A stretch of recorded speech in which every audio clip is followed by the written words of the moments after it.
আসসালামু আলাইকুম। আজকে গুরুত্বপূর্ণ আরেকটি ভিডিও নিয়ে আমি আপনাদের সম্মুখে হাজির হয়েছি। অনেক দিন ধরে আমাকে অনেকে বলতেছে সেকেন্ড স্টেপের ভিডিওটা কবে আসবে মাস্টারবেশনের। আজকে আমাদের ন্যাশনাল নার্সিং কলেজের অ্যাডমিনিস্ট্রেশনে ফার্স্ট ক্লাস অফিসার আমাদের শিহাব ভাই, তিনি আমাদের কলেজের একজন অথরিটির লোক, তিনি আমাকে অনেকভাবে বললেন সেকেন্ড স্টেপের ভিডিওটা বানাও। এই জন্য আজকে আমি আসতে বাধ্য হলাম। এখন আপনারা এটা গুরুত্বপূর্ণভাবে শুনবেন এবং এই ভিডিওটা আপনারা সবার মাঝে ছড়িয়ে দিবেন।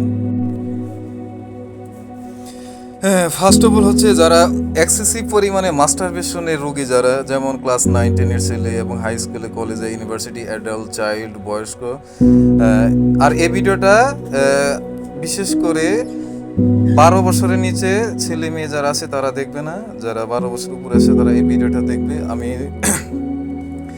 তোমাদের কিছু গুরুত্বপূর্ণ ন্যাচারাল কিছু মেডিকেশন দেব, আমি এগুলো খাওয়ার চেষ্টা করবে।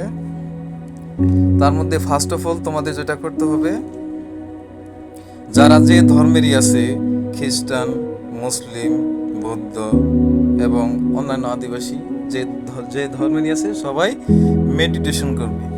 মেডিটেশন করলে কি তোমার লাইফের একটা অটোমেটিক একটা পরিবর্তন আসবে।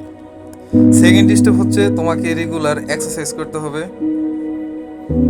দুপুরে 1 থেকে 2 ঘন্টা ঘুম পাড়তে হবে। অনেকের আবার বদ অভ্যাস আছে, রাত্রে অনেক সময় ফোন টিপাটিপি করে 2টা-3টা পর্যন্ত। এটা করা যাবে না, রাত্রে 11-12টার দিকে ঘুমিয়ে পড়তে হবে।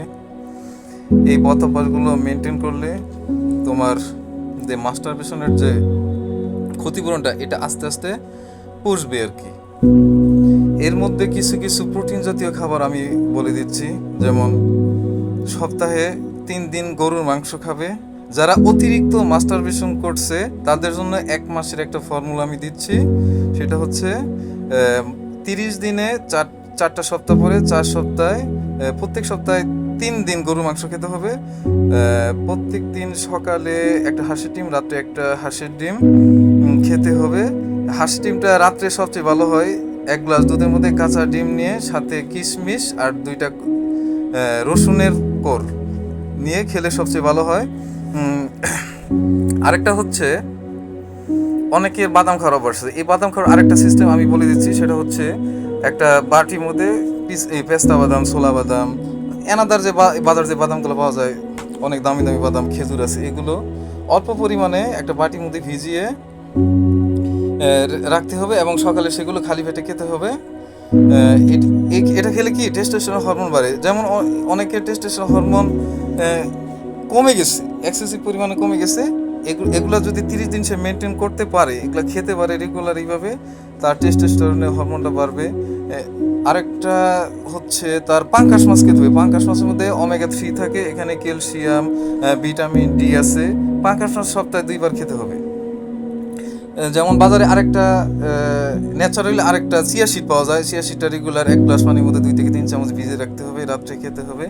এইভাবে ন্যাচারালভাবে সে যদি এগুলো খেতে পারে, আশা করি 30 দিনে তার যে ক্ষতিপূরণটা ছিল সেটা আশা করি পুষবে। কিন্তু এগুলো খাওয়া অবস্থায় মাস্টারবেশন করা যাবে না, ছেলে মেয়ে উভয় এগুলো করা যাবে না। এগুলো করলে কি সেই আগের সিস্টেমেই থাকবে। এজন্য যে যে ধর্মের লোক হয় না কেন, সবাই যার যার ধর্মের মেডিটেশন সবাই মেনটেন করবে। যেমন কিছু খাবার আছে, যেমন এক্সেসিভ পরিমাণে হেলদি কোলেস্টেরল খাবার, এগুলো হলো হেলদি কোলেস্টেরল, এটা শরীরের জন্য ক্ষতি না। আমি যে বাদামের কথা বলেছি, ওই বাদামগুলো খেতে হবে। অ্যাভোকাডো আছে, অ্যাভোকাডো খেতে হবে এবং অনেক পরিমাণ জিঙ্ক থাকে। যেমন সামুদ্রিক ঝিনুক, 2 থেকে 3 দিন পর পর সামুদ্রিক ঝিনুক, এগুলো তরকারি হিসেবে খাওয়া যায়। আদা সিদ্ধও খাওয়া যায়। প্রচুর পরিমাণে ম্যাগনেসিয়াম থাকে পালং শাকে। সপ্তাহে 3 থেকে 4 দিন পালং শাক খেতে হবে। এবং প্রত্যেক দিন রাতে আমি যেটা বলেছি, দুধের সাথে মাস্ট বি হাঁসের ডিম, কাঁচা হাঁসের ডিম, এটা মিক্স করে খেতে হবে।